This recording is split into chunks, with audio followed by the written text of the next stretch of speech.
Hello and welcome to another Broadest video. My name is Gideon. Topic of today's discussion, defensive gun uses. And in the past 2 weeks, there have been 3 that made it into the media and 1 that I know of that happened, but that didn't make it into the media.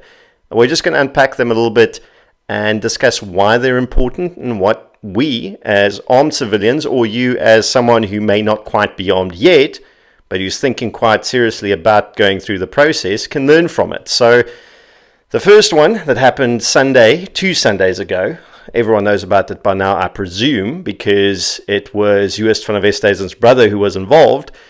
3 armed robbers tried to knock over a church in Centurion. They picked the wrong church on the wrong Sunday morning.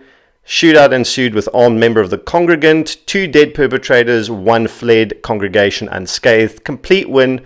Highly successful DGU, as we abbreviate defensive gun uses. So if you read that on the internet, DGU, that's what it stands for, defensive gun uses. And lots to learn from this one. I mean, it happened in broad daylight. They were clearly after a congregation, so the fact that there was quite a big crowd didn't bother them at all. The fact that members of the crowd may or may not be armed didn't seem to figure into their level of consideration quite yet. Big mistake on their part. There was 1 member of the congregation who was armed, who was trained, who had the correct mindset, intervened, confrontation, shots fired.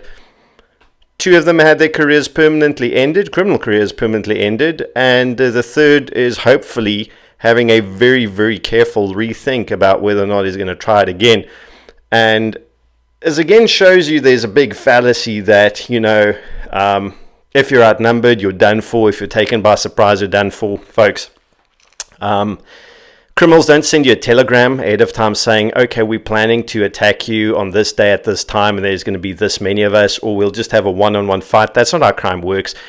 Criminals pick where, when, and how. Okay, they almost always initiate the confrontation on their terms, which puts you on a reactive back foot. That doesn't mean all is lost, as proven. Okay.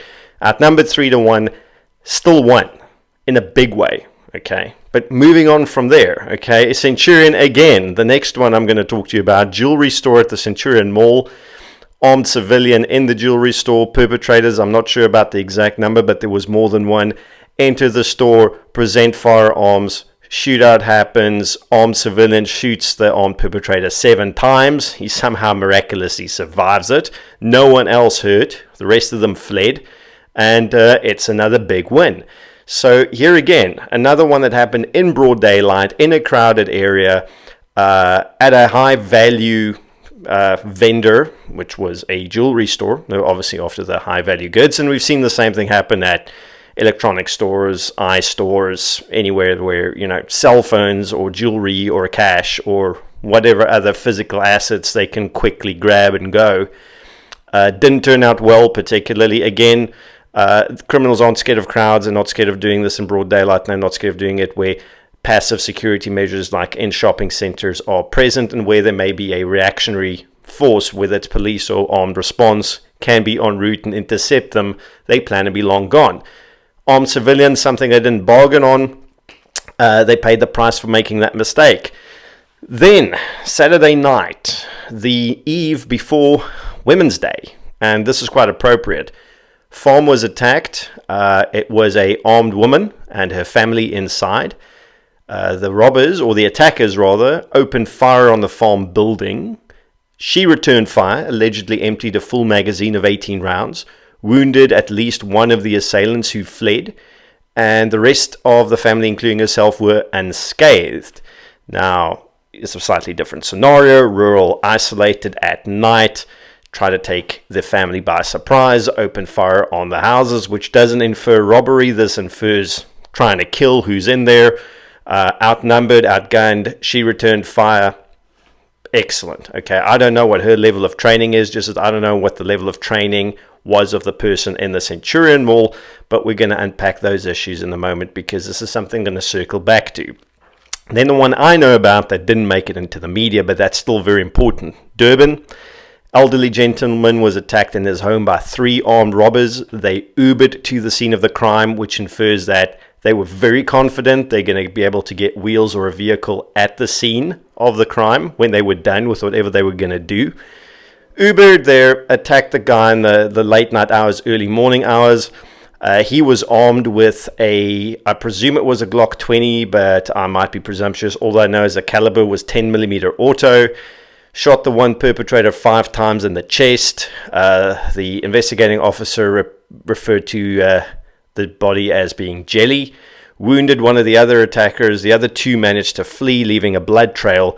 He was unscathed. Elderly gentleman, unscathed, managed to fight off 3 robbers in the middle of the night who tried surprising him at his house. Okay, very confident, very brazen robbers. They didn't even bring their own transportation.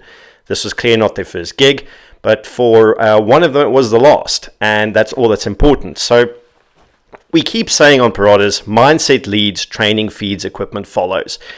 The one thread that I can take through all of these incidents, okay, because they're all very different, even though 2 of them happened in Centurion, that's not the point, okay, geographic location isn't all that matters. The one was a church congregation that was being robbed, the other was a jewelry store in a busy mall, both of those in broad daylight. The one was a farm that was attacked by multiple assailants, and the other one was an elderly gentleman in his house at night as well. All these cases, the defenders were outnumbered, okay, mindset here. They were outnumbered. They were taken by surprise, all of them. They had to react to the attack. They could not initiate because you as a defender will not be initiating. You can only fight back. Their mindset was appropriately aggressive. They saw the threat. They reacted to it. They deployed their means that they had on them. So they had training to a degree because they were clearly competent, all of them, in using their firearms, as well as how to move and how to fight. And thirdly, they had the equipment on them. It wasn't lying in a safe somewhere that I had to go, oh, well, I'm being attacked now. My defensive gun's in the safe, and I shoot it once a quarter, if as much as that. It was on them where it belongs. And I'm going to do a video about how I carry my guns and what my everyday carry is in order to demonstrate how this works to the average person. To those of you who already do it, you might learn something from me as I learn something from you, because a lot of the stuff I do, I've picked up and learned from other people. For those of you who are complete newbies, this might explain it a bit better. But if your equipment isn't on you, if you're not trained, and if your mindset isn't correct, you are setting yourself up to fail. These people are ordinary civilians. We don't know what all their backgrounds are, but for all intents and purposes, are they not uniformed members of some special forces unit? They're ordinary civilians who are legally armed. They got their training somewhere, probably from other civilians who we have some of the best instructors from the personal defense and foreign point of view in the world in this country.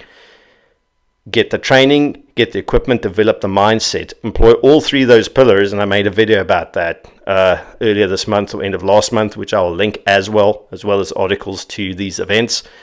If they can do it, so can you. Develop the mindset, get the training, get the equipment, win, beat crime, make the opportunity cost of violent crime so bloody high that criminals think twice about doing it. You've been awesome. If you like what I'm wearing, the cap you can already buy from the Parata store, which is in the description. The hoodies are going to go on sale this week. They're a bit snug, so please order 1 size up. If you're large, you're definitely going to need an extra large. If you're 2XL, you're going to need a 3XL. Brian is not a small man. I don't have any hoodies that fit him yet. I need to get some 3XLs in stock, but for the rest of you, you should be covered. Thank you so much for tuning in. You have a fantastic day. Stay safe, stay prepared. Semper Paratus, and see you all again soon.